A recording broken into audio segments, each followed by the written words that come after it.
अच्छा पीते है तो हर मस्त हो जाई चोला, ए जान देखल के यानी कोको कोला। पीते तो हर मस्त हो जाई चोला, ए जान देखल के यानी कोको कोला।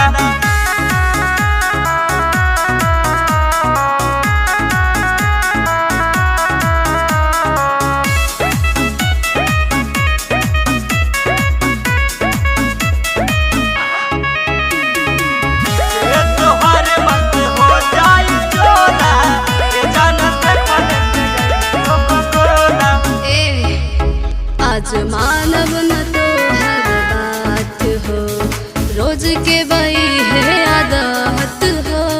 एक बार हमारा हाथ से पीला हो जाए बुझाने गदगदी हो। आज मानव न तो हर बात हो, रोज के वही है आदत हो। एक बार हमारा हाथ से पीला हो जाई बुझाने गदगद हो। हमारा से ढेर जानी साटी हाटी, जाके हौ दरवाजा के खोला। पीते तो हर मस्त हो जाई चोला, ए जान देखल के यानी कोको कोला। पीते तो हर मस्त हो जाई चोला, ए जान देखल के यानी कोको कोला।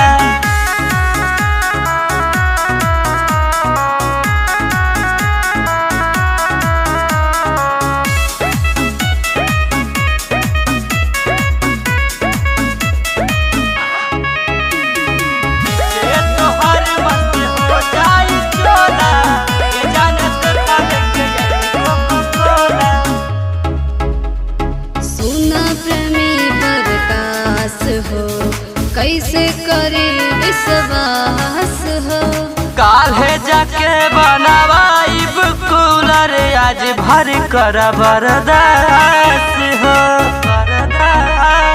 सुनो प्रेमी प्रकाश हो, कैसे करे विश्वास हो।